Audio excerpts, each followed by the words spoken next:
20 weeks, no proteinuria that is associated with this, okay? And it resolves prior to 12 weeks postpartum. Now, if it persists beyond 12 weeks, then it is now chronic hypertension. And unfortunately, for those that develop hypertension in pregnancy, gestational hypertension, about 25% will go on to have preeclampsia.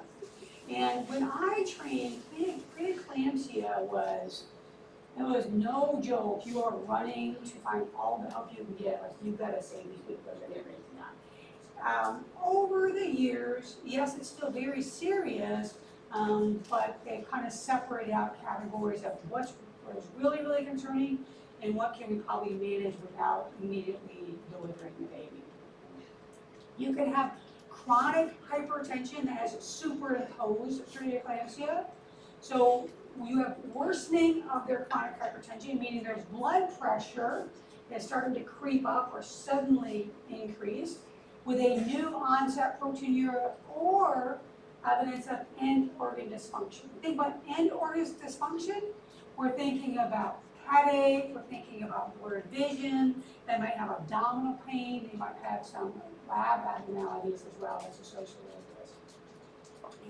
Again, it affects about 30% of women with chronic hypertension will develop this superimposed preeclampsia with that proteinuria or secondary signs and symptoms. And we treat this, if they have proteinuria, if they have secondary signs and a headache, blurred vision, we're going to treat this as if this was preeclampsia. So what is preeclampsia? Well, preeclampsia, it does affect about 8% of pregnancies, about 18% associated with increased morbidity or mortality in pregnancy. And it's really something we only see in pregnancy. Many times we see it in the first pregnancy, but unfortunately if you've had preeclampsia before, then you can develop it in subsequent pregnancies as well. We're looking at blood pressure greater than or equal to greater than 140/90 after 20 weeks, and then before, usually up to about 6 weeks postpartum, these patients can be preeclamptic. A protein in the urine, end organ dysfunction. Again, I want you to think, and there's lots of criteria for end organ dysfunction, but I want you to think about headache, blurred vision. A lot of times we'll have edema, they'll have facial edema, lower extremity edema, and abdominal pain. Keep those kind of in your wheelhouse when you think about end organ damage. Or, if these people come in with a blood pressure of greater than or equal to 160/110, that is very concerning, and that is more of a severe sign of preeclampsia. Now, this is not always something that occurs over weeks and weeks and weeks. I have seen this occur over 10 or 15 minutes, and then the patient is seizing in front of you. So this can occur very acutely. When these patients come in, the blood pressure may be 150/88, 150/90.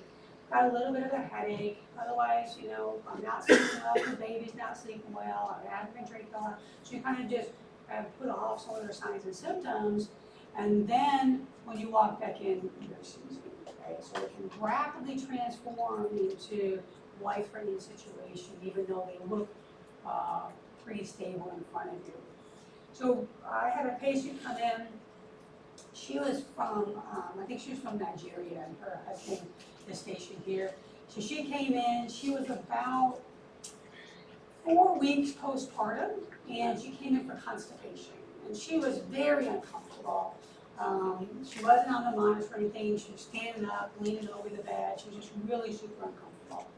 And her primary complaint, I have not pooped in like 10 days. I need help going to the bathroom. So one of the nurses that worked with me at BMC, her and I worked together for about 20 years, Amelia, she was the best nurse when it came to constipation. I mean, she was an amazing nurse. Constipation was the best. She like, all you had to say is, Amelia, I need your help with this. And she didn't complain at all. Most of the nurses, if you go and tell them you need help with someone with constipation, what are they going to tell you? Well, then I guess you better help yourself, because they don't help you. They don't help you. They don't want to do the enema. They don't want to do anything. They don't want to do the manual disimpaction. They don't want to do any of that stuff. You know how many manual disimpactions I did in phase 2? All the time, like, because you're a PA student. And I was at chemo, y'all know, and at chemo there's no other learners, so you're the one. Manual disinfections. They're not fun for the patient either. So anyway, Amelia never gave you a hard time. So she said, I'll get her going. She took her in, she got soap suds enema, she did a little suppository, suppository. And about an hour and a half later, she comes back and she said, okay. And she just, boop, she feels great. Okay, well, let me go and talk to her real quick, and then we'll get her out of here. So I go in, and at this point now, she's like, oh my God, thank you so much, I feel so much better. And she's laying down in the bed, and she had this long gown on. Right? So now she's laying in the bed, and I look at her, and she's still not on the monitor, because we're getting ready to let her go. And I look at her, and her legs are really, really swollen. I'm like, okay, well, she's 4 weeks out, and I say, wow. I said, well, I'm glad you feel so much better. Just a few minutes, we'll be able to get you out of here. I said, well, what's going on with your legs? And her husband is translating. He said, yeah, you know, it's interesting. She did have some low extremity swelling kind of towards the end of pregnancy, but now it seems to have gotten worse after the pregnancy. And so I said, you know what, I'm sure everything's okay. Let me just go check this out. So I go check her vital signs. Because again, she hasn't been on a monitor the whole time. So I go check her vital signs. Blood pressure, 140 over 92. I'm like, oh. So I said, I better order some labs on him. And I'm sure everything is fine. Order some labs on him. Go back in, ask her the questions. Any headache, blurred vision, any other swelling? No. I feel fine. Now I feel great. Okay, great. So I put the labs in, and I called OBGYN. I said, I just want to let you know that this lady's in here. She delivered 4 weeks ago. But I'm concerned she may have postpartum. No, she doesn't have it. That doesn't happen in that lady. That's impossible. I'm like, I don't know. I think she does. And so as I'm on the phone with her, the nurse comes running over. Neely's running over. She's got a terrible headache and she's got blurred vision. And I said, oh, by the way, she has a terrible headache and blurred vision. She's like, I'll be done in a minute. That guy was down there within about 45 seconds. And within 5 minutes, that lady had 2 grams of mag and she was upstairs. Right? Because these guys will seize as you're looking at them. As you're looking at them, they'll start to seize. It's insane how this happens, but it does happen. So that was probably, I've only had 2 episodes of preeclampsia that I've seen in my 30 years, 2 episodes. And both of them are very remarkable. Both of them ended up with mag immediately. So a lot of you be careful because you guys, who's going to see these patients in 4 weeks? You guys are going to see them at the clinic. You're going to see them at the clinic. All right, so risk factors, of course, first pregnancy, advanced maternal age. If you've done it before, you do it again, so history, obesity, or especially weight gain, excessive weight gain during pregnancy, diabetes as well. If this is a multi-fetal gestation, so pregnant with twins, triplets, whatnot. And then we talked about gestational thoracic disease as if they're coming in, no history of hypertension, but they develop hypertension at 20 weeks, so you want to make sure that we don't have any evidence of that. If they develop hypertension earlier than that, you want to make sure we have no evidence of gestational thoracic disease. Women with HIV, because HIV is a chronic, inflammatory state, so a chronic inflammatory state, and that puts these patients at risk for preeclampsia as well. And then African American females tend to have preeclampsia more often than other. I miss these. Right, so we need to know our signs and symptoms, and you've got to have a good idea of severe and not severe. So what I will tell you to think about is specifically look at the blood pressure, greater than 160 over 110, that is severe. And that is these patients, normally we talk about repeating blood pressure in 4 hours for that 140 over 90. This is not the case with the 160 over 110. Give it about 5 minutes and repeat the blood pressure. If it's still elevated, we've got to do something. We've got to treat that blood pressure and then ultimately give them something to help prevent seizures from happening. And then again, think about those secondary signs and symptoms. For severe, we can see present, elevated, present. And then for non-severe, really, we don't really have much. Okay, so non-severe is really, we're looking at just that blood pressure, but they don't have a lot of other signs and symptoms. When they start to get signs and symptoms, that headache, those vision changes, abdominal pain, or lab abnormalities, those are going to be severe. And it's really important that you know that because you will have a couple questions on severe, non-severe. And it'll be obvious if you remember non-severe, not really symptomatic, severe, symptomatic. And so diagnostic criteria is going to be that blood pressure greater than 140/90 after 20 weeks, 2 occasions, 4 hours apart, or blood pressure greater than or equal to 160 or 110. So that's severe sign. And then we're looking for proteinuria.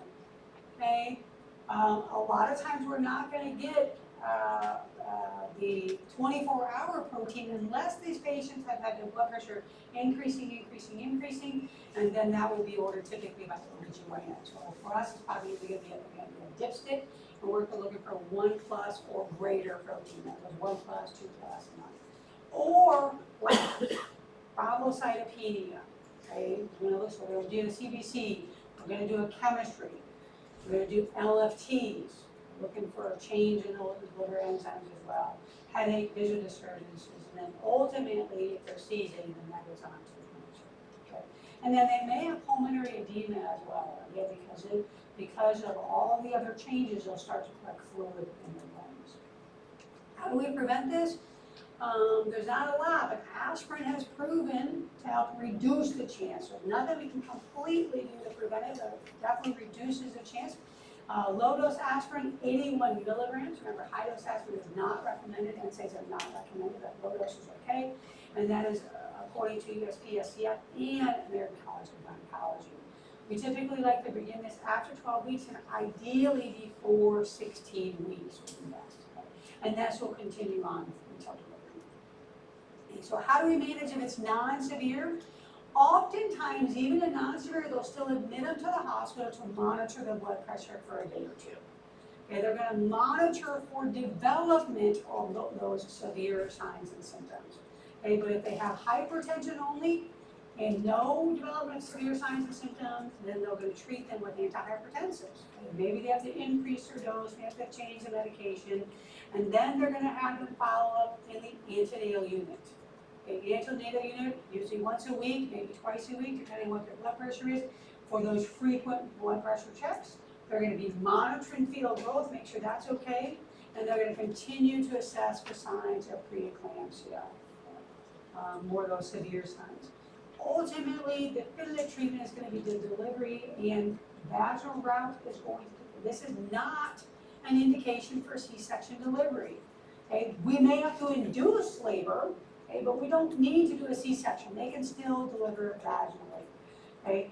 What they're going to do is they're going to monitor mom, they're going to monitor baby. As long as they stay stable, the goal is to deliver at around 37 weeks because we have fetal lung maturity, we have, we no longer need neural protection for the fetus, and so ideally around 37 weeks, as long as mom and baby remain stable.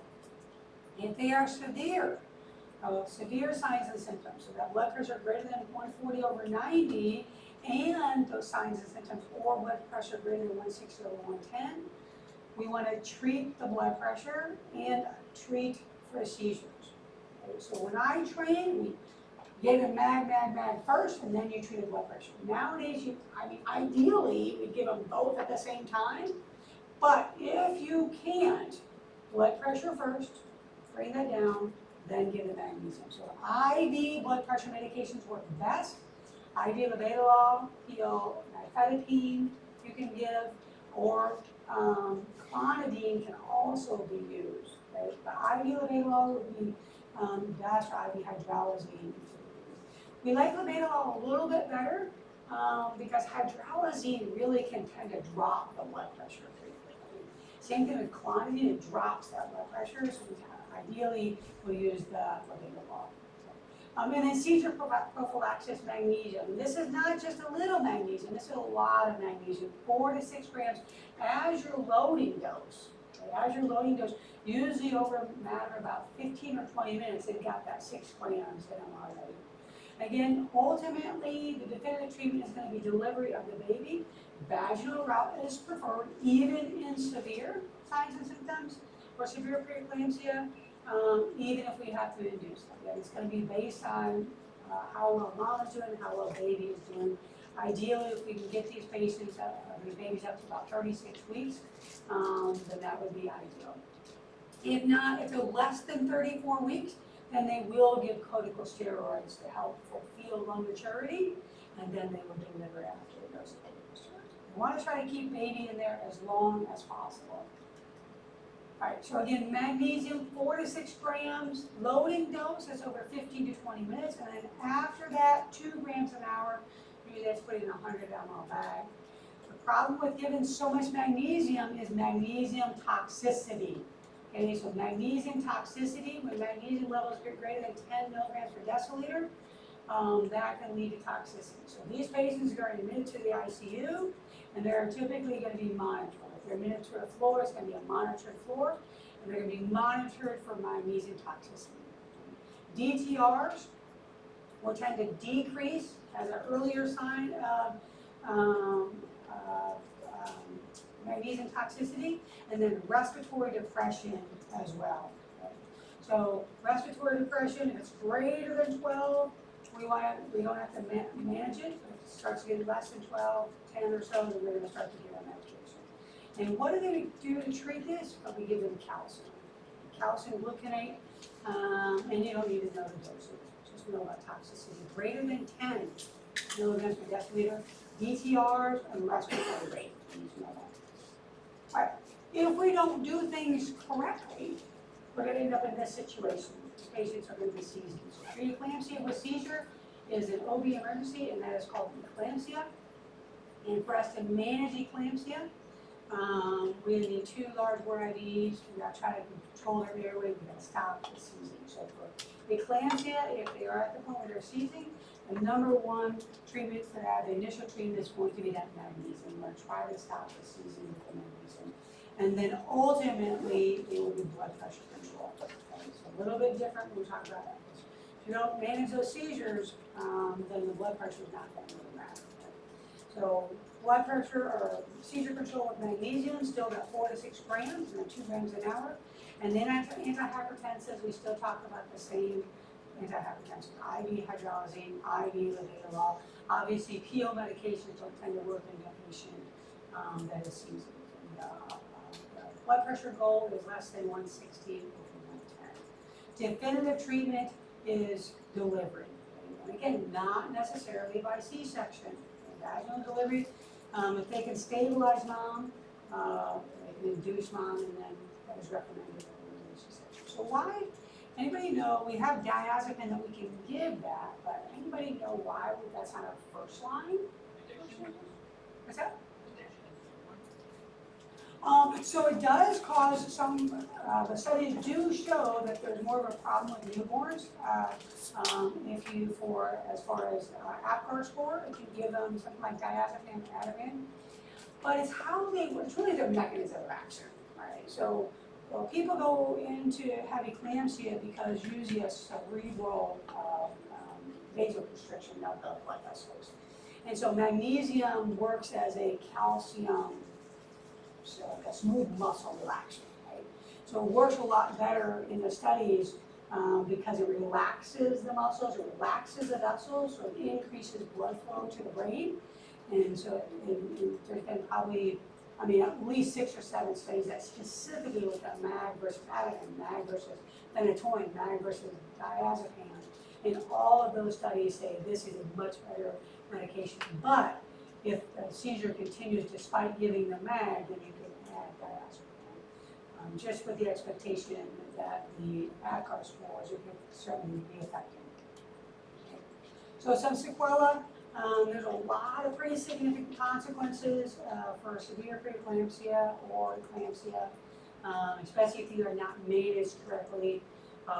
We've got, not only that blood pressure can lead to increased intracranial hemorrhage or increased intracranial pressure, it leads to increased intracranial hemorrhage as well. Pulmonary edema, these patients get thrombocytopenia, so they'll start bleeding a lot. Fetal growth restriction in general for these preeclamptic conditions, renal failure to the point where they may even need dialysis in a postpartum period. So a lot of sequelae associated with that. And then ultimately, we can see death if this is not managed appropriately. So the last blood pressure issue that we'll talk about is HELP, hemolysis, elevated liver enzymes, low platelet count is HELP. And that's typically associated with more of that severe preeclampsia. So these patients will come in oftentimes with that headache, with the elevated blood pressure, but also abdominal pain. Okay? The unfortunate thing about HELP is HELP can present kind of weird. It's not a defense, it's a precursor or a postcursor of preeclampsia, but sometimes these patients' their blood pressure will be just a little bit high. There are just a few symptoms, not all as severe. The majority of things that we see with HELP are the lab abnormalities. Okay, so for labs, we got to get that, we're looking for the liver enzymes, we're going to get that CBC to look for thrombocytopenia, to look for LDH. And then oftentimes we see this around 27 to 37 weeks. Okay? Can also be seen in that first couple weeks postpartum period. Treatment for this is giving them IV fluids, monitoring their labs, giving them magnesium to help prevent the seizure, and then giving them antihypertensive therapy. Ultimately, they'll try to deliver mom again around that 36 to 37 weeks if she diagnosed with this. 25% chance this would help for maternal mortality. So that's pretty significant if you don't have help. But luckily, we don't see help for that. All right, let's go on to our complicated pregnancies that we use. This is part 2. All right, what do we got? Let's do a check on learning. 24-year-old comes in 9 weeks pregnant, vaginal bleeding and cramping, vital signs are stable. We have a closed cervical os, small amount of blood in the posterior flanks, and then transvaginal ultrasound, retained products of conception. What do we think is going on here?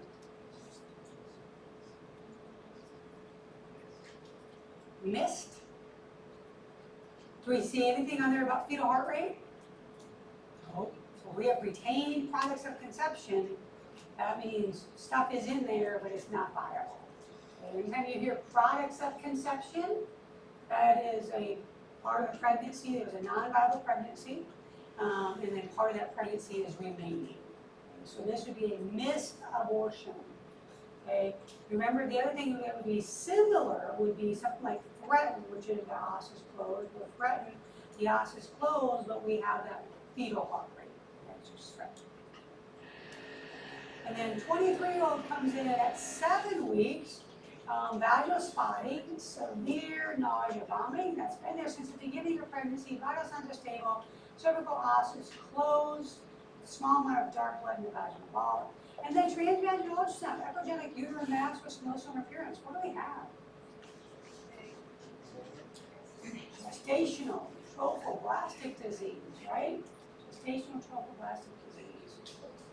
Okay.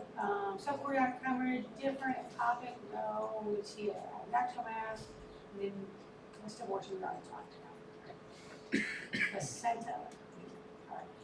Let's talk about some of these other pregnancy complications that you may see. Diabetes, glucose intolerance in pregnancy affects up to 5% of pregnancy, about 150,000 cases annually. That's just in the United States, where we feel like we do a pretty good job of managing chronic conditions for these patients, and talk to our patients about eating healthy and monitoring their weight gain. A lot of complications associated with diabetes, both in non-pregnant and pregnant people.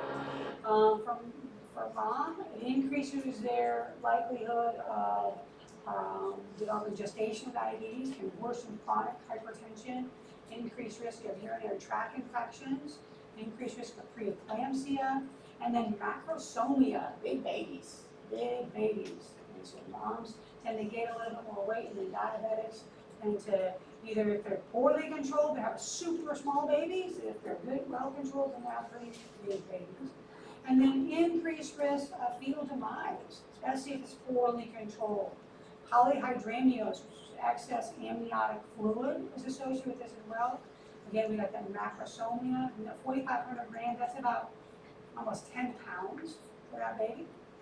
And again, poorly controlled intrauterine growth restriction, and then congenital anomalies as well associated with poorly controlled gestational diabetes.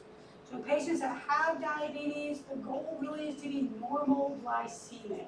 We don't like them to be hypoglycemic or having repeated episodes of hypoglycemia. There's nothing wrong with giving these patients a consult or referral for them to go see a dietitian. A dietitian or nutritionist can talk about healthy substitutes, healthy weight gain throughout their pregnancy.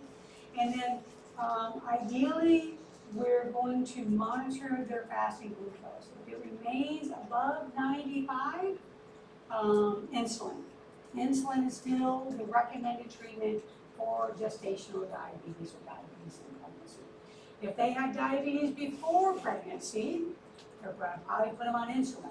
And still the recommendation is insulin for diabetes in pregnancy.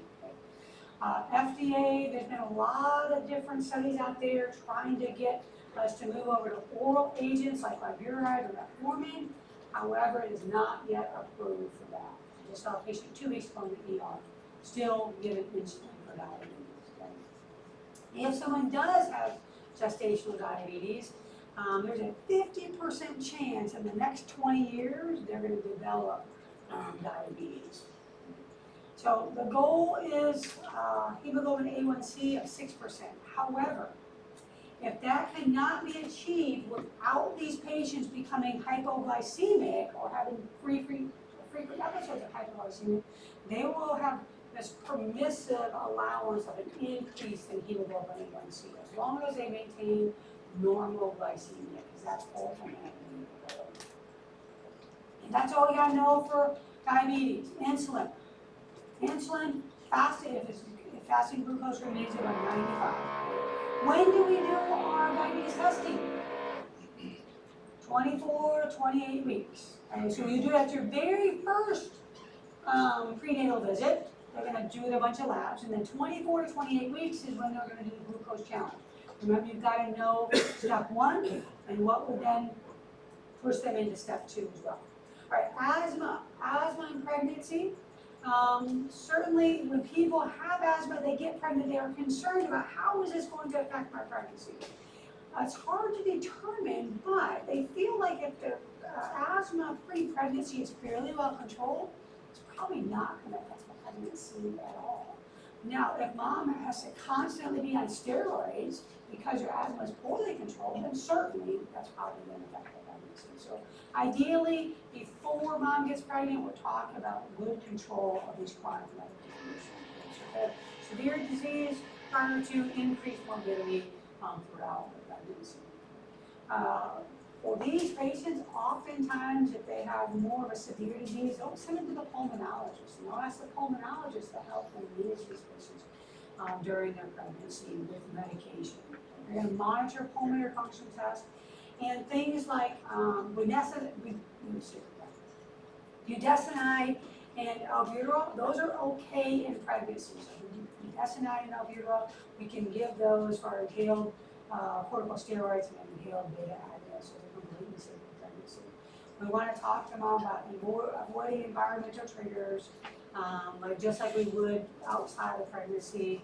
And then again, labor and delivery process has not really been known to trigger asthma attacks. I am sure that there are case reports out there, but in general, we don't think that these patients will have these major asthma attacks while they're going through it.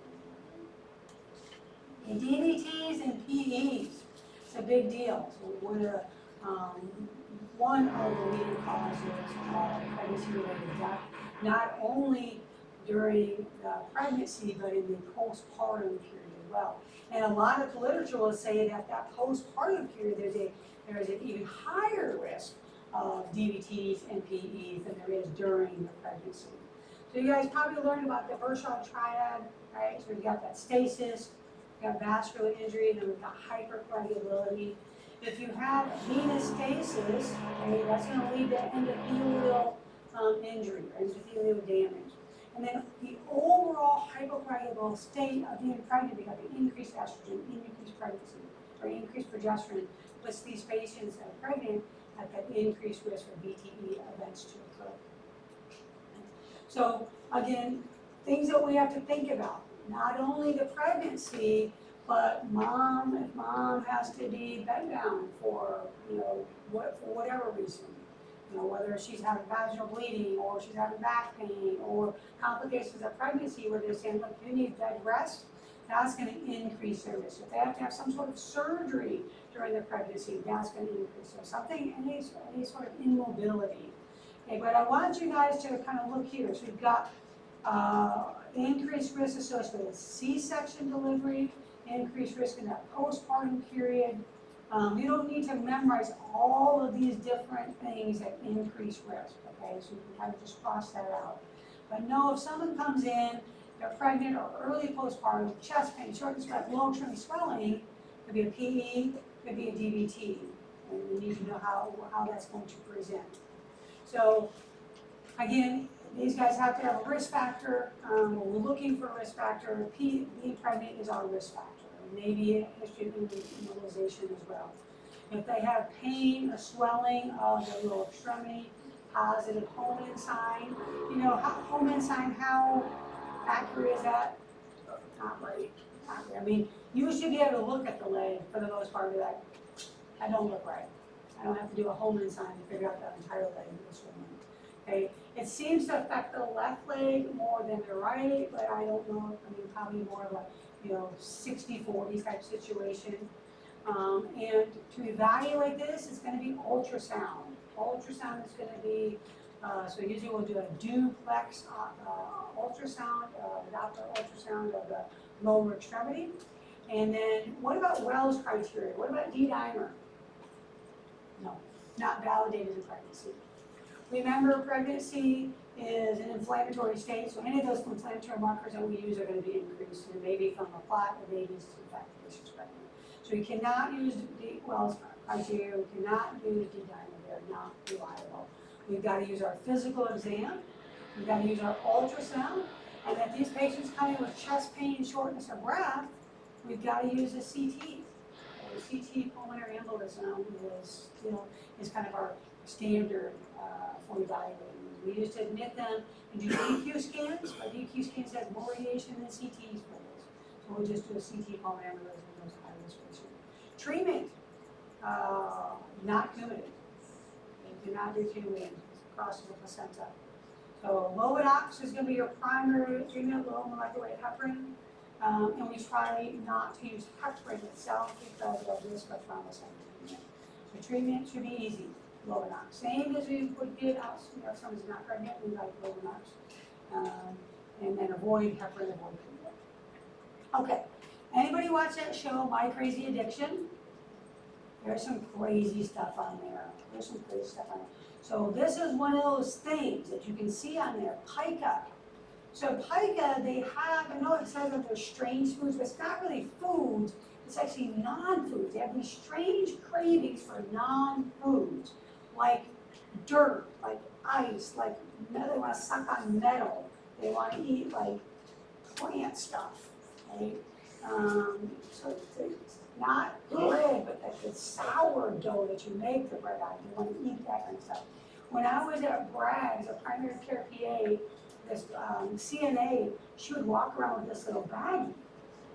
And finally one day I'm like, what is in that bag? It was like kind of reddish, brown or something.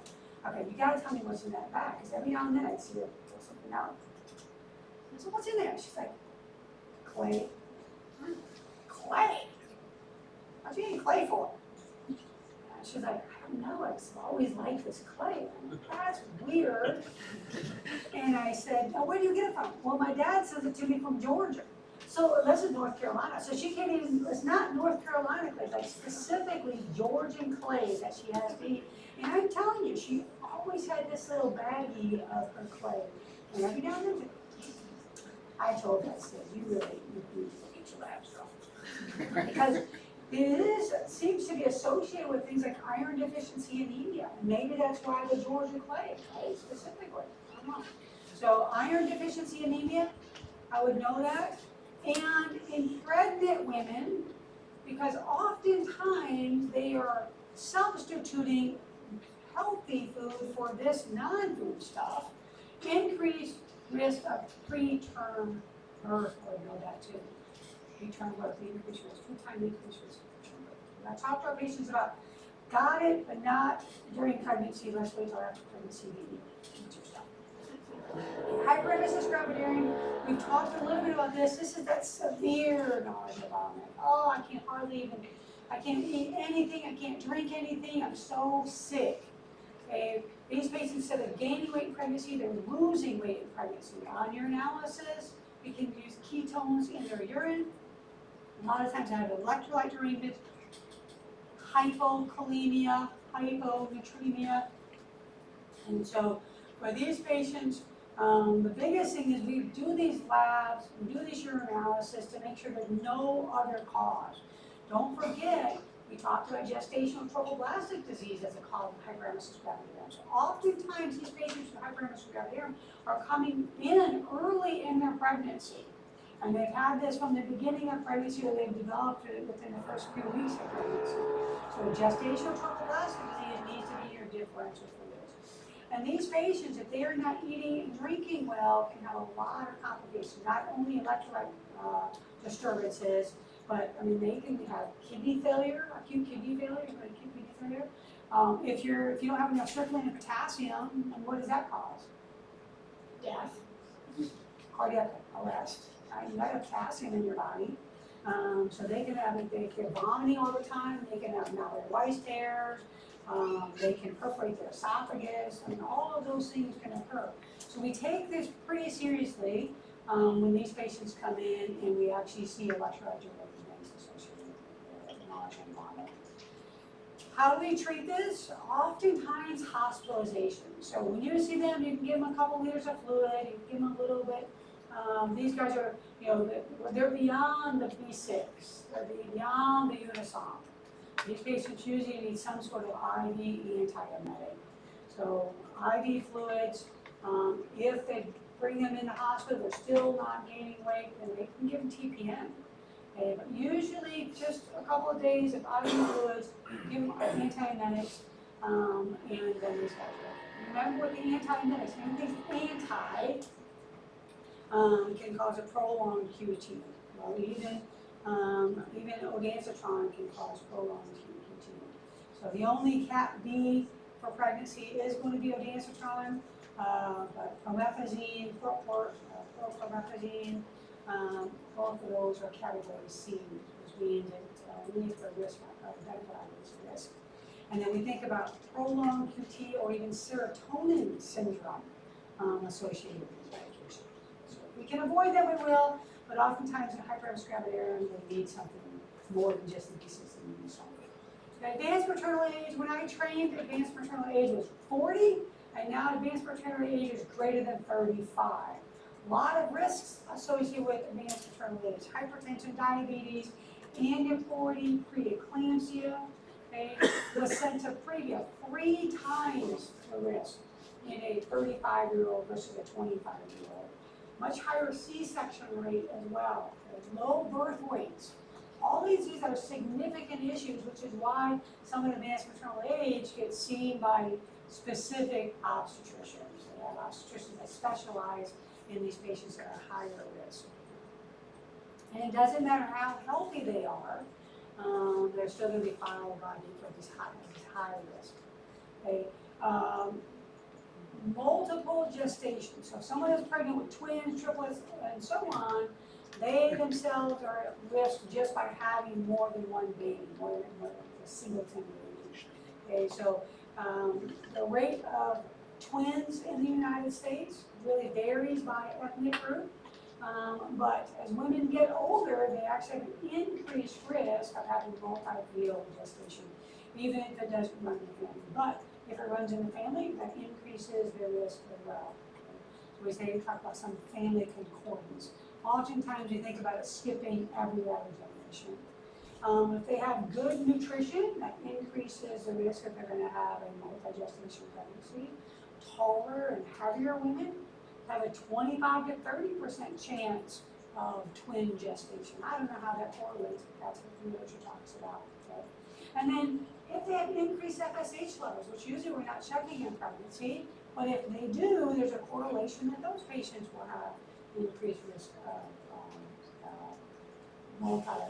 gestation pregnancy. Anytime there's a multi-gestation pregnancy, especially over the age of 35, those patients are going to be followed by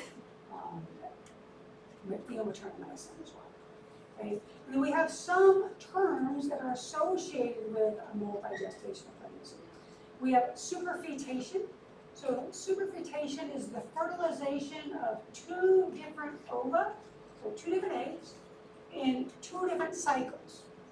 Okay, so mom is pregnant from this egg that was released, and then within the next 4 weeks, another egg gets released, and mom gets pregnant again in that egg.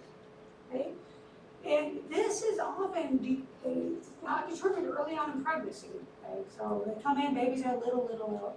They might identify when they do that first ultrasound that the crown to rump length seems a little off.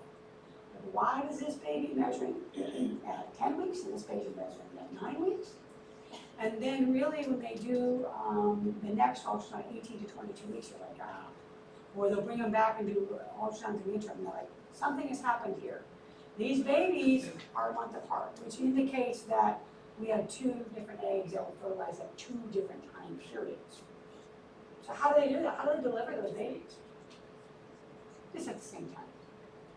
When they go to deliver, they just deliver them. The one is going to be, typically will be premature. Most times they will. There's actually some literature out there that I have seen where they try to deliver one and they try to keep the other one in utero as longer for it to mature. Okay? But I don't know how successful that was. But that's interesting, right?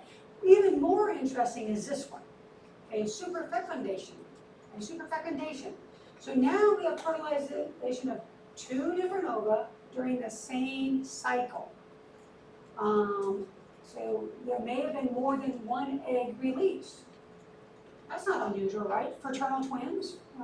So more than one egg is released. And then mom gets pregnant. And then mom, the other egg that was released, gets pregnant in that egg.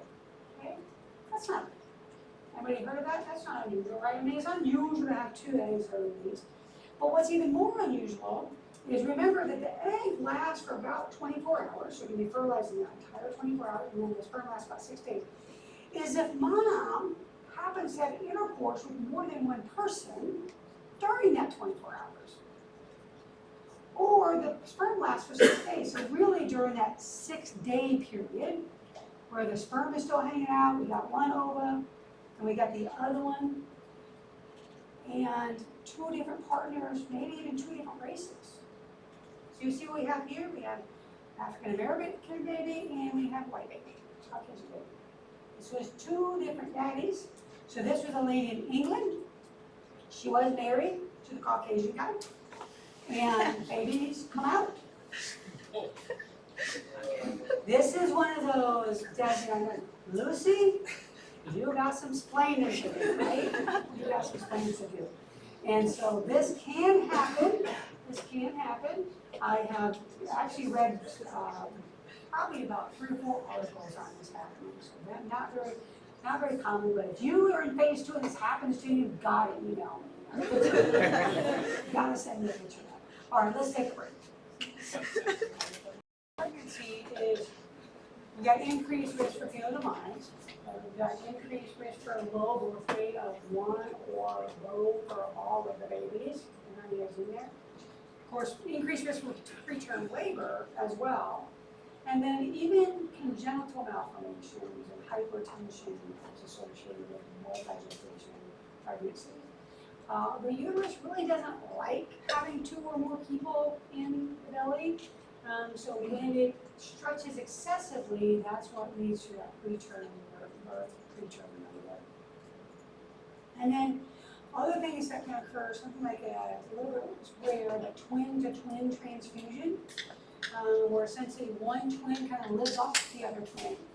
And so you have one twin that's growing well, and then the other twin is really growth restricted.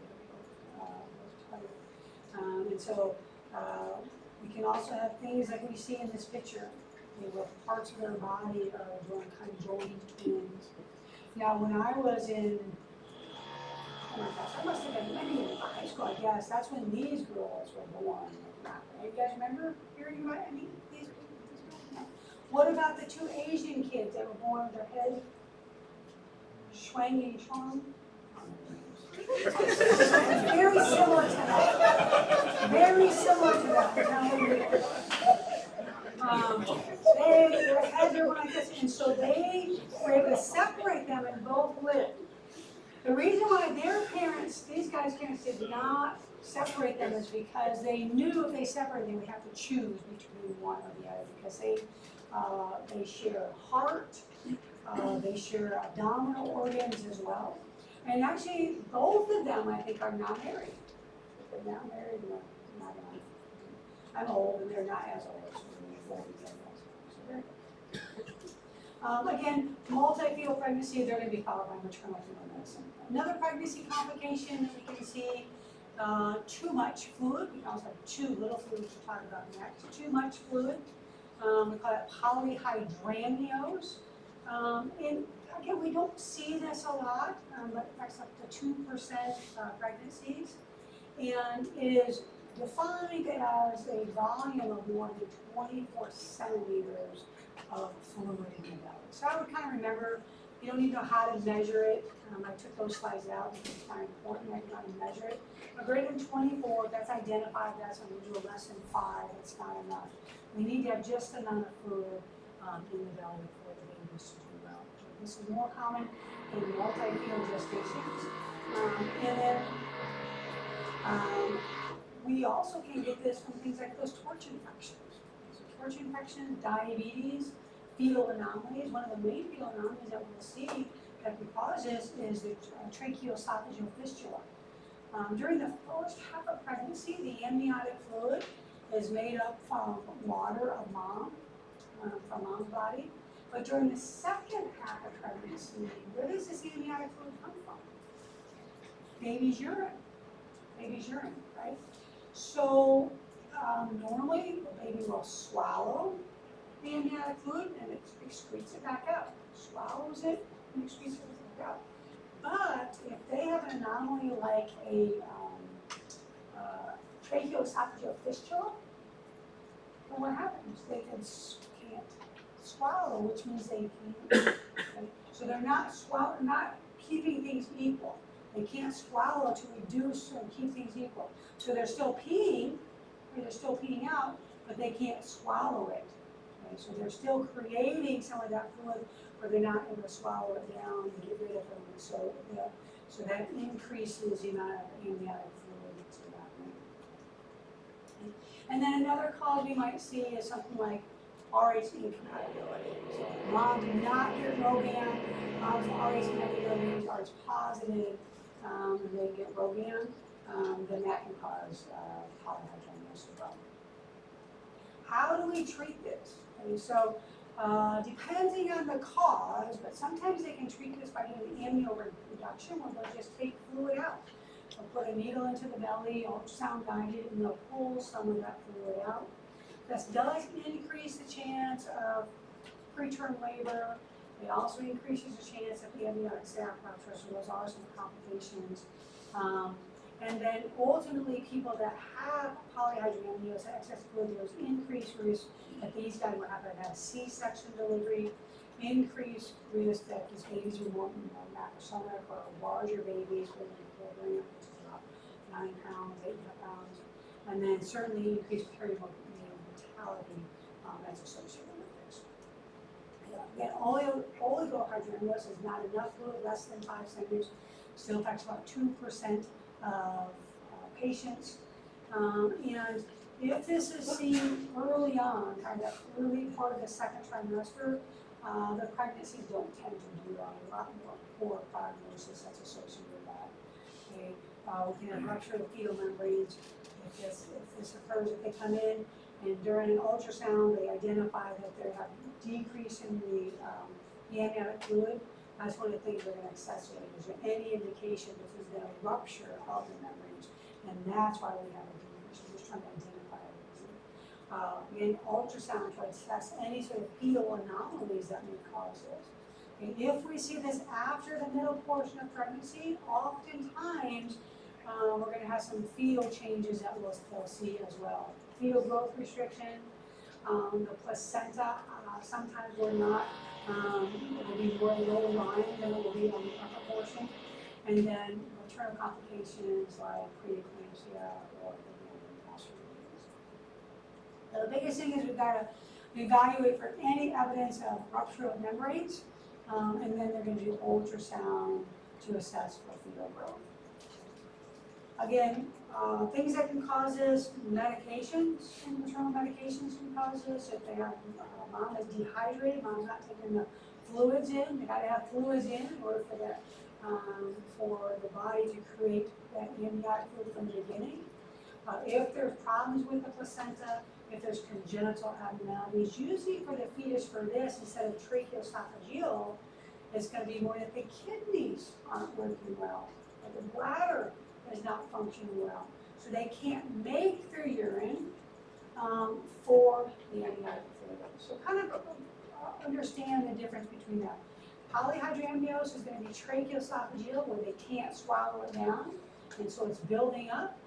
Oligohydramnios means they can't make it. So mom made it in the first half, now baby's turn the body, baby can't do that. That is a indication when they're seeing oligohydramnios that there's something wrong with the kidneys or with the bladder.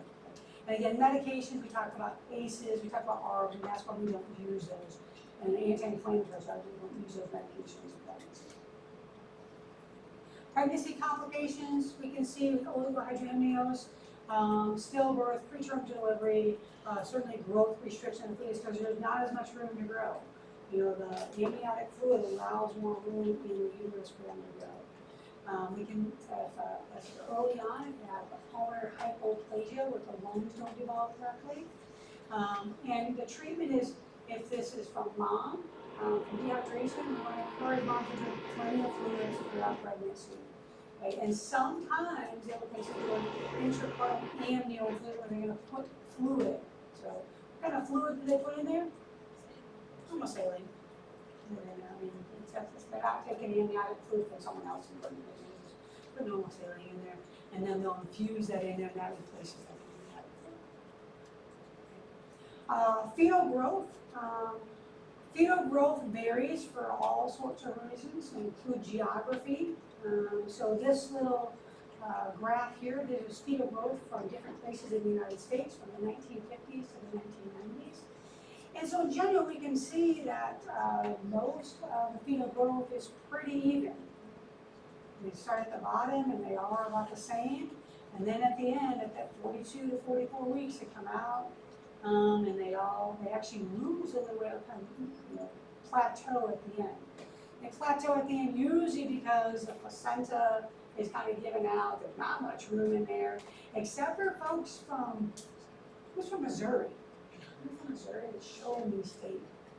Those people in Missouri, now they, even at the end of pregnancy, they are still hungry. They have good food up there. They have good barbecue up there and all sorts of stuff, right? So even in Missouri, whatever they got up there, St. Louis, it looks like they're doing pretty good. So it depends on where people live, will depend on how well the baby does. But we think about intrauterine growth restriction or low birth weight, and then we think about fetal overgrowth as macrosomia as our main thing. So most kids are born this enormous weight. Some are small and some are bigger. And that's all based oftentimes on mom's comorbidities, what is mom eating and drinking, and then of course if there's any sort of congenital abnormalities. A lot of things are going to increase the risk for intrauterine growth restriction or growth smaller for gestational age, babies are a little bit smaller. If we have poor maternal weight gain, certainly that will cause that. From smoke, streams, or fluid or drugs, that's going to affect baby, usually not in a positive way. If mom has underlying vascular or renal disease, especially preeclampsia or renal disease, I know I feel the same way. Diabetes, if mom has what we call chronic hypoxia, so people that live in higher altitudes, or asthma, they have some sort of underlying heart disease. So all of these things, including multi-fetal gestation and port infection. All of those can cause intrauterine growth restriction. So when they do the initial ultrasound at 10 to 12 weeks, they're not going to identify this. It's going to be at that 18 to 22 weeks where they're doing the fetal anatomy scan. That's when they're start identifying these type of problems. And if they identify fetal growth restriction, they're going to start monitoring these patients a lot sooner and a lot more frequent than the ones a month. When baby doesn't grow well, there are a lot of significant consequences that we have to think about. So again, look at this graph, especially multi-fetal pregnancies. This leads to preterm birth, we have it down here, and even stillbirth for some or all of those babies. There are risks for congenital abnormalities if they're not growing well, the heart, lungs, or the brain. Often we have long-term motor and neurologic consequences as well. Okay? And then increased chance of developing chronic diseases as adults, things like diabetes, hypertension. And interestingly, low birth weight babies are more apt to be obese as they get older. So again, if the baby is found to be small for gestational age, intrauterine growth restriction, they're going to be monitored a lot more frequently with ultrasounds. Mom's going to be encouraged to increase her calorie intake over that 300 kilocalories. And we want to talk about nutritional food. And then maybe even give it a referral to the nutritionist to make sure they understand what types of food they should be intaking. If mom is working out in pregnancy, they may want to talk to mom about reducing the amount that she's working out. Go to the gym a little bit less. Don't spend 45 minutes on the treadmill or the stairs. If there's a lot of, we talked about, moms can continue to work through the majority of their pregnancy, but if there's a lot of stress at work, we may talk to them about staying home from work and giving them a note so that they can focus on themselves and focus on the baby as well. Okay? Sometimes they will schedule an early delivery of the baby. Okay? Normally, they're going to try to push this till after 37 weeks to allow for lung maturity. But they feel like if the baby isn't getting nutrients inside the belly, despite mom doing all the right things, it's better for them to deliver the baby and then feed the baby when the baby is out. We don't like babies to be too little, but we also don't like them to be too big. So we consider macrosomic babies as 4,500 grams or bigger, which is about 9.9 pounds. And a lot of times, again, we'll see this in diabetes, or for women that have a higher BMI going into pregnancy, they're more apt to have bigger babies. So this is a picture of a macrosomic baby, and then the baby next to it is a normal. The baby next to it is about 7.5 pounds, and this baby here was almost 11.5 pounds. That's a big deal. Not only for the baby, but for mom. Okay.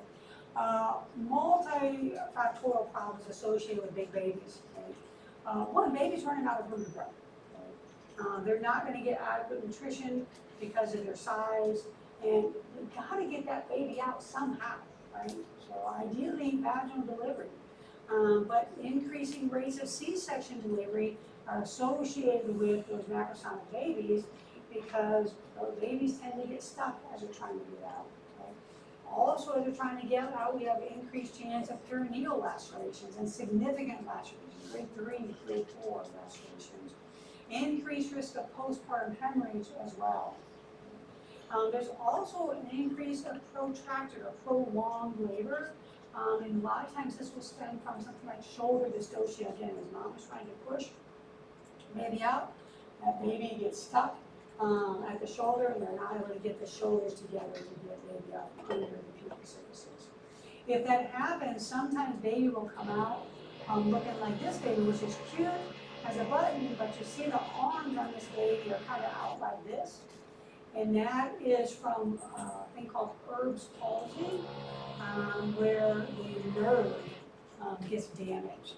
Usually the babies recover from this completely within about a year, and they have full mobility.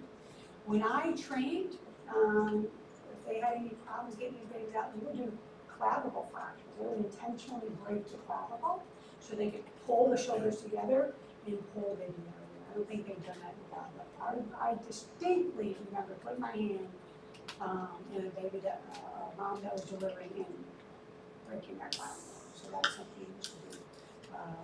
Don't do it. At least I don't think they do it. I can't imagine. And then of course if they can't get baby out, emergency C-section or a thin end anyway. All right, so how do we prevent macroscopic babies? So we want to make sure we have good glucose control, good diabetes control. Make sure weight gain is on board with their pre-pregnancy BMI. Okay, so not necessarily pre-pregnancy weight, pre-pregnancy BMI though. And then there might be indications to induce labor earlier. So still shooting for a vaginal delivery, but instead of waiting till 39 or 40 weeks, we're going to induce labor at 37 so that baby doesn't continue to grow. And then again, for those diabetic women, they may in fact schedule a C-section delivery for them. Hyperthyroidism in pregnancy, most oftentimes it's called by Graves' disease. Graves' disease is a body's affects the immune system where the body makes antibodies against the thyroid. And so now the thyroid is making too much thyroid hormone. And the correct amount of thyroid hormone is really important for neural development, brain development of the baby. So we want to monitor, do initial testing, and if mom comes in any signs and symptoms of hyperthyroidism, we will monitor as well and do test. Okay, so signs and symptoms typically you think about tachycardia, sweating, weight loss instead of weight gain. Okay, for these patients that have hyperthyroid, they do have an increased risk of heart failure that's associated with it, increased risk of uterine growth restriction, and then overall neonatal morbidity and mortality. This is diagnosed by those clinical signs and symptoms, and then a decrease in TSH, increase in free T4. Decrease TSH, increase in free T4. And treatment is going to be primarily PTU, okay? And that's really preferred for the entire pregnancy as long as mom can tolerate it. Okay, it's definitely the drug of choice in the first trimester. If for some reason mom cannot tolerate PTU, they will switch her over to methimazole in the second trimester. But there's been a lot of research that shows that methimazole, if it's used in the first trimester, significant increase in fetal malformation. So it's not used in the first trimester. PTU is going to be our drug of choice for the entire pregnancy, but if mom can't tolerate it, then it'll be methimazole in the second trimester. Hypothyroid, Hashimoto's is the most common form of hypothyroid pregnancy. Signs and symptoms, fatigue, cold intolerance, hair loss, weight gain, same thing as we have outside of pregnancy. Again, diagnosis is usually clinical. These patients come in, I'm so fatigued, I'm gaining excess weight, I'm really not eating that much. So we check a TSH, and the TSH will be elevated, free T4 will be decreased. And we think that this is important, and we treat this because of the risks. Increased risk of preeclampsia, prematurity, placental abruption associated with this as well, and then neurodevelopmental delays. Yes? For these patients with Hashimoto's, how often are you checking their thyroid panels to adjust the So it's going to be about the same as it is outside of pregnancy, because once they adjust the medication, the medication adjustments don't really take hold for about 4 to 6 weeks. So usually they'll do that about 4 weeks or so. 4 weeks. Treatment is going to be the same as if they're not pregnant, which is levothyroxine. Generic form of Synthroid. So that's not much difference. Seizures. Seizures, of course, if someone has seizures or a seizure disorder, that's going to potentially complicate the pregnancy. And not only the seizure disorder, but the seizure medications can complicate the pregnancy.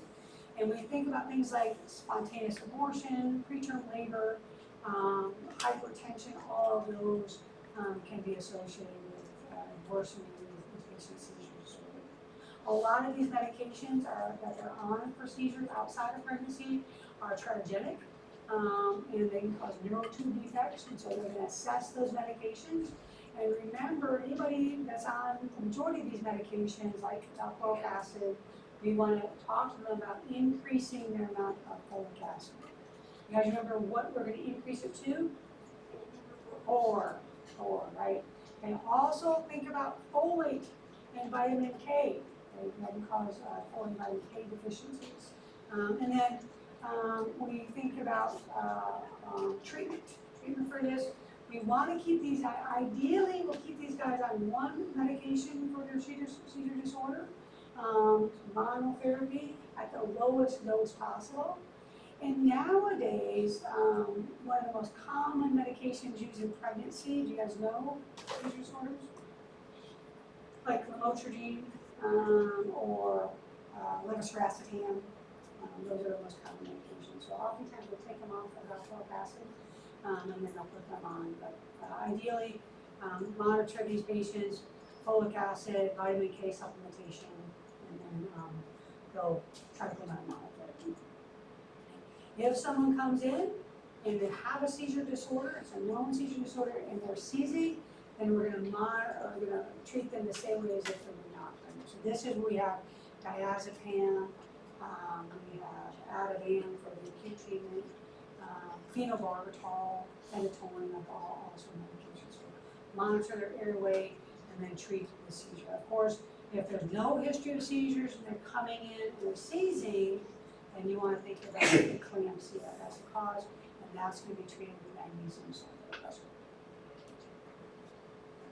Hepatobiliary diseases. We're going to talk about a couple of hepatobiliary diseases. We know that we don't have a significant increase in the size of the liver during pregnancy, but we do have a change, some small changes in those liver enzymes. So a couple of things that can happen. One of the more severe things is acute fatty liver pregnancy. So acute fatty liver pregnancy is considered an obstetric emergency. It's associated with significant increase in liver function. So those labs are going to be not just a little bit different, but going to be a significant increase using your AST and ALT. Increased morbidity and mortality, and really, if someone comes in with acute fatty liver pregnancy, oftentimes they're going to have to push these patients to delivery. So they may become in jaundice, right upper quadrant pain, diffuse abdominal pain, and then we notice on their LFTs, those liver enzymes are significantly elevated. They'll push these patients to delivery. And then we have intrahepatic cholestasis of pregnancy that you might see as well. So we think about intrahepatic cholestasis as itchy and jaundice. Itchy and jaundice. And that cholestasis is has to do with bile acids and bile salts. So the bile salts are retained. That's what causes itchiness. And again, these patients, when you look at them, they don't have a rash, but they look jaundiced, very obviously yellow. They'll have itching everywhere, to include the palms and soles of their feet. Typically, this occurs a little bit later in pregnancy, maybe around 30 weeks or so. But nothing is 100%. So some of these patients will come in early. One of the nurses I work with in Nancy, her daughter had this, and she was 12 weeks along and she had this. Okay. More common in multi-fetal pregnancies. And of course, if someone has a history of cholestasis, then they can have it in subsequent pregnancies as well. Treatment for this, antihistamines, and then topical emollients. Okay, so topical petroleum jelly, topical lubrication, and so we can also give ursodeoxycholic acid, which decreases the amount of bile salts, and in turn will reduce the itching that these patients are having. Okay. This is not an indication for delivery. There are some neonatal complications in a preterm birth. We can have increased risk of fetal demise, but it does not an indication. The best thing to do is manage these patients' signs and symptoms with the antihistamines in the topical emollients, and then they'll continue to monitor these patients. And we also have something called pruritic urticarial papules and plaques of pregnancy, also known as PUP. And these patients come in and they have itchiness, but they have a rash associated with their itchiness, and it looks like urticaria. Remember, urticaria rashes are reddish, and then they blanch, and then they move kind of all over. I had a rash here, it's gone, now it's over here, now it's over here. Okay? A lot of times you'll see this in the stretch marks, in the striae, and so we'll see this a little bit later in pregnancy. And when we look at it, it's in the striae, and then we call it, it's called peri-umbilical sparing. So the umbilicus just seems to be normal color, where the striae are all red and irritated from the urticaria. Again, typically late in pregnancy, and then treatment is really to focus on the correct. So antihistamines, skin emollients, topical corticosteroids. Rarely do you need PO steroids. Rarely do you need PO steroids. Should be topical medications and then oral antihistamines. Once mom delivers, it usually resolves within the first few weeks after delivery. Okay. So this is PUP. You can see it's in the striae, and then even the striae of the upper thighs as well. Back here. This is occurring in it's that urticarial plaque. It's occurring directly in the striae. Another pruritic rash that we may see is pemphigoid gestationis. Okay, pretty rare, and it occurs more often associated with autoimmune diseases like Graves' disease. Other risk factors are women that are older age when they get pregnant, Caucasian race, and then sort of a multi-gestational pregnancy. Okay, now this has papules and plaques as well, or this has some plaques as well, and then it has papules that's associated with it. But the distinct difference is, one, it's much rarer, and the umbilical area is not spared. Okay? Not spared. Complications associated with this: preterm birth, fetal growth restriction. If mom delivers baby and she has this, then we can have some neonatal lesions as well. But that doesn't seem to really cause any long-term complications in the neonate. Treatment: topical steroids, oral antihistamines, and PO steroids only if severe and is not controlled with topical steroids and oral antihistamines. So this is you can see that it's diffusely red. It's not just in the striae, and the peri-umbilical area is not spared. And then you have blisters that are associated with this, and that's the pemphigoid. What do we got here? Okay. All right, preterm labor. So preterm labor happens about 10% of pregnant women, and that's going to be labor that's occurring between 20 and 37 weeks. Preterm labor, 20 and 37 weeks. Remember, we talked about labor, when we think about labor as more regular contractions that are occurring closer and closer together, associated with cervical change. Okay? So we've got to have that cervical change, and then these contractions are getting closer and closer together. Okay? Symptoms that we think about preterm are going to be pelvic pressure. Patients might come in with like menstrual stripe, cramps or cramping in their lower abdomen. They may have some vaginal discharge, and have that mucus plug that's kind of lowering down, and then low back pain. The problem is, we know that back pain is not unusual in pregnancy. So when these patients are coming in, we don't want to just dismiss back pain as just back pain in pregnancy. We've got to make sure that, in fact, these guys are not preterm labor, even as early as 20 weeks. There's a lot of different things that can cause preterm labor. So we think about infection, vaginal infection, urinary infection, cervical dysfunction, where we have incontinent cervix, maternal stress, fetal stress. So things like obesity, diabetes, hypertension, or if there's been any sort of trauma that can push mom into preterm labor as well. And then multi-fetal gestation. Again, the uterus doesn't like having all those babies in there. It's stretching, it's getting irritated, so that can push these patients into preterm labor. Same as polyhydramnios. How do we manage these folks? Okay, we've got to first figure out, is this true labor? Is this false labor? Okay? So we're going to monitor mom, and we're going to look for cervical changes.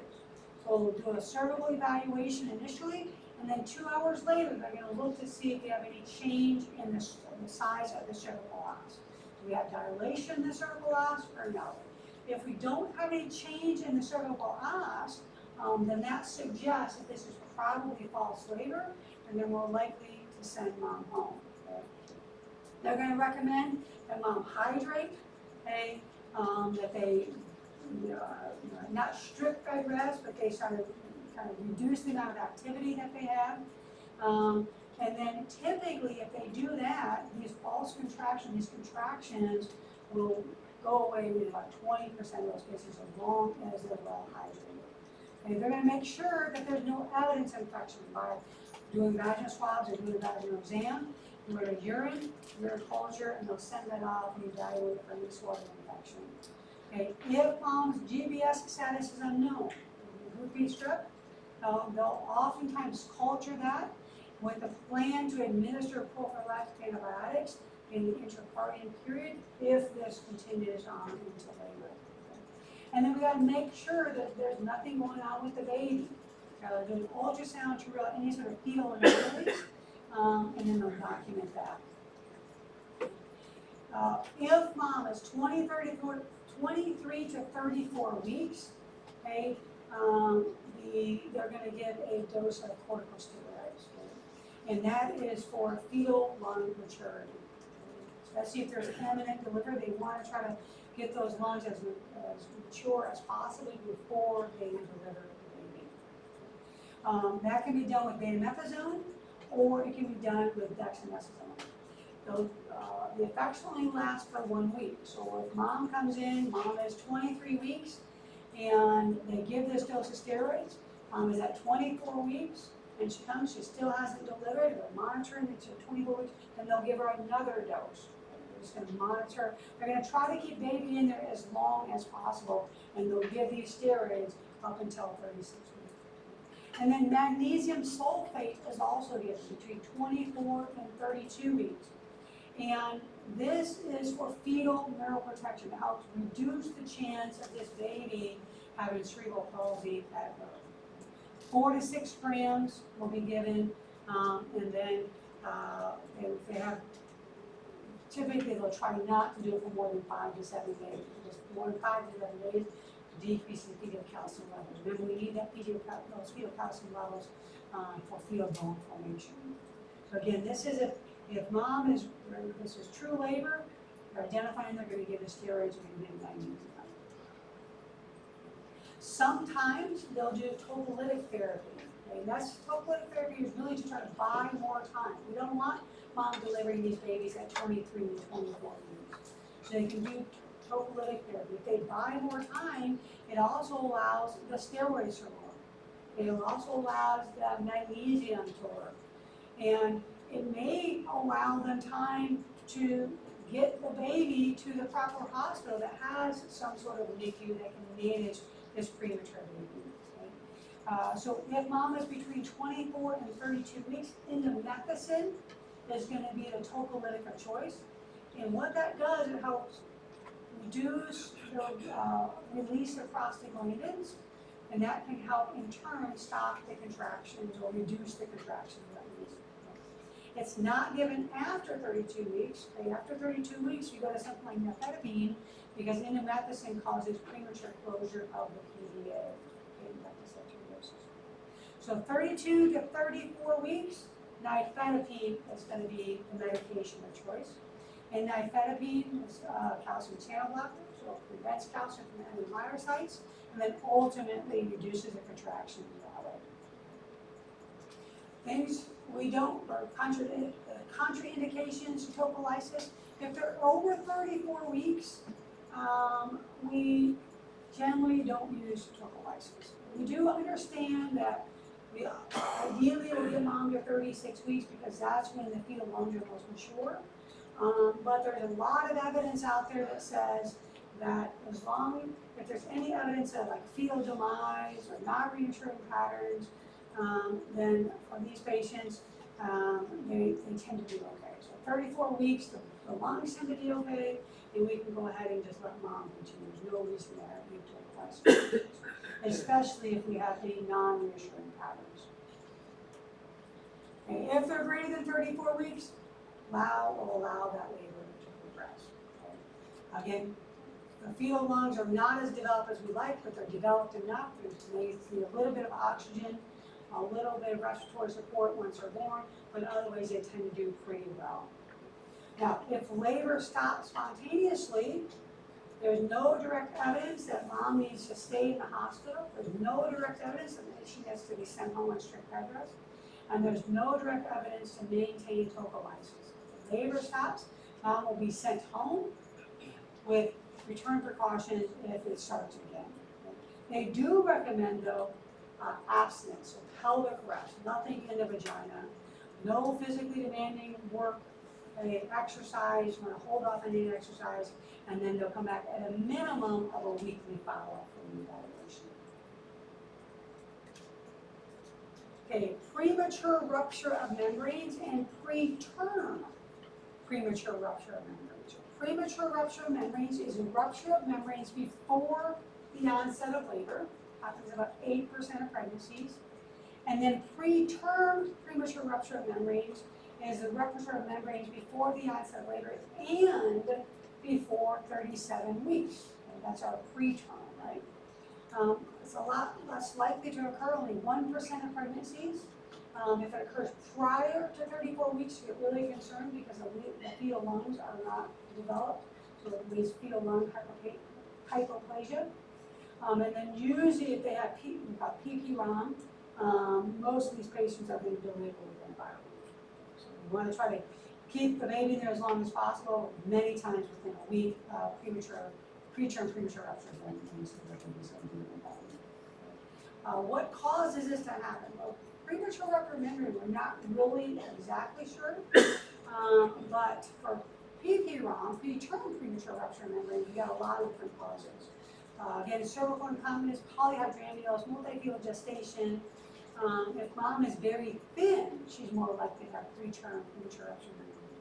Smoking, drugs, alcohol, and even infection can cause this as well. Complications, we got maternal and fetal complications like chorioamnionitis. Of course, preterm delivery malpresentation, the baby is not in the right spot, and the mom goes in, has this premature rupture membranes. Oligohydramnios, that makes sense, right? Because she's losing the fluid. And so once that fluid is out of there, we have no longer have the cushion for the baby. And so whatever position baby is in, baby's going to stay in. And then the earlier it happens, we have an increased risk for immature fetal lung or fetal lung hypoplasia. Identifying premature rupture of membranes can be difficult sometimes. So sometimes you'll see pooling of kind of this clearish fluid in the vaginal vault, the posterior portion of the vaginal vault. Sometimes we'll see clear fluid coming from out from the cervix. Especially if mom does a valsalvo, you'll see kind of this gush of fluid come out. We can take nitrazine paper. So nitrazine paper comes in, there's a picture at the top, and you can touch the fluid with that nitrazine paper. If it's greater than, the pH is greater than 7, that's indicative of amniotic fluid. Sometimes you'll look at that fluid under a microscope and they can see ferning. Right?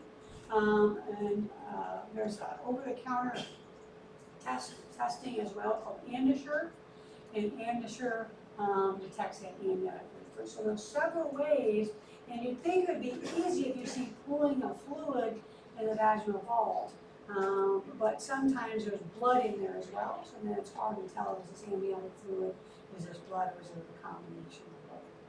So diagnosis, we're going to use these things to help us try to identify this, but none of them might be specifically like, yes, this is definitely diagnostic for that.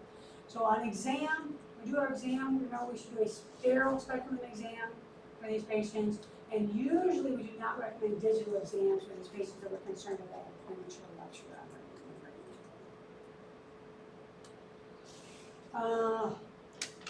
So what do we do for these patients? Greater than 37 weeks, they'll push them into labor, they'll induce them with Pitocin, and they'll let the pregnancy or the labor continue on, right? The labor start, and then they'll continue to deliver the baby. Once they come in, what they can do, let's say they come in, they're 34 weeks or 33 weeks or a little bit younger, they can allow up to 24 hours of premature rupture of membranes before inducing labor, just to give a little bit more time, buy a little bit more time to allow baby to continue to advance, especially for the lungs, and also allow them to give the steroids that they need. If they do ripening, so they'll go in and kind of dilate the cervix to help promote labor, then there's an increased risk of infection, so that's why we want to be careful when we do steroid procedure. Okay, they're going to monitor the fetal heart rate to make sure there's no evidence of decelerations where we have decreasing fetal heart rate. And then they're going to identify if this patient needs root strep intrapartum prophylaxis. If it's less than 37 weeks and they haven't been tested yet, then they're going to give antibiotic during delivery. Okay, for preterm premature rupture of membranes, this is going to occur before 37 weeks. So for these patients, they're going to get antibiotics because they usually have not been tested. They're going to get steroids at 23 to 34 weeks, and potentially tocolysis to allow the antibiotics and the steroids to work. And then they're going to monitor these patients for infection and treat infection. If there's any evidence of infection, then they will induce mom. For these patients, preterm rupture membranes or preterm rupture membranes or premature preterm rupture membranes, they're going to admit these patients to the hospital. Because again, they're typically going to deliver within a week. Post-term pregnancy. Post-term pregnancy, anyone greater than 42 weeks is considered post-term. And this is more common in nulliparous women where this is their first pregnancy. It can also be seen in women that are overweight, and those, of course, have a prior history of post-term delivery. Okay. When we see this, it can also be associated with congenital abnormalities like anencephaly, adrenal hypoplasia. If the fetus has those congenital abnormalities, they're more likely than to push mom into post-term pregnancy as well. There's a lot of complications that we can see associated with post-term pregnancy. Okay? There's increased risk of perinatal mortality, so stillbirth and neonatal death. Increased risk of having difficulty with delivery. Increased chance of birth trauma as well. And then increased rate of C-section delivery that can be seen. We've got increased risk of macrosomic babies, because babies hanging out there a little bit longer. And then we also see increased risk of cerebral palsy, decreased IQ scores postnatally, increased NICU admissions, increased neonatal seizures. What we don't see specifically is autism that's associated with post-term pregnancy. Now, one of the things we can see is, see this baby here? This baby looks kind of brownish in skin, very wrinkly. I know people that have had babies know that babies do look wrinkly, but this baby is especially wrinkly. And this is called post-maturity syndrome. The baby is actually underweight, intrauterine growth restricted, and they've got this patchy, peeling skin, very thin and look almost emaciated. And then what's the cause of this brown pigmentation of the skin? It's probably meconium. The baby didn't want to hang out there any longer. The baby had this first bowel movement in utero, and then it will stain the baby's skin. The other complication is, as mom delivers that baby, Baby takes that first breath, that meconium is already, the stool is already in the amniotic fluid, takes that first breath, now they have increased rate of meconium aspiration, and they can become very sick with that. So according to the American College of Gynecology, the recommendation for managing postpartum pregnancy is at 41 weeks, if there's no evidence of fetal or maternal complication, we're going to give another week. Another week before they're going to induce. But if there's any signs of maternal or fetal complication at 41 and 07 weeks, or all the way up to 43 weeks, and they're going to do an induction. So they'll give mom that 41 weeks, and then between 42 and 43 weeks, they're going to schedule mom for induction. 43 weeks, that's a long time. All right, the last thing, I think we can do this. Psych disorders. We talk a lot about psych disorders. We talked about PMDD when people aren't pregnant. And unfortunately, pregnancy and psych disorders tend to go hand in hand, or they at least don't get much better. If somebody with already has psych disorders gets pregnant. We've got a lot of hormone fluctuations that occur. People are, the mom is not sleeping well. They're anxious because of the pregnancy, or maybe even this circumstances that surrounded the pregnancy. There's unfortunately increased risk of self-harm, increased risk of drug overdose that's associated with this as well, and then ultimately increased risk of death in the perinatal period. There's a lot of times that this is related to intimate partner violence. We want to make sure that we're screening these patients appropriately and asking the appropriate questions when they're coming in for a routine evaluation. We've got to think about these risk factors, all of these risk factors. And again, if they have a history of psych disorders, these patients need to be monitored even closer. Make sure they have the necessary referrals if they can go and see counseling or psychiatry. We've got postpartum psychosis that can occur. All right, we're done. We have to finish this up. It's only 2 more slides, it's okay. We'll finish it now.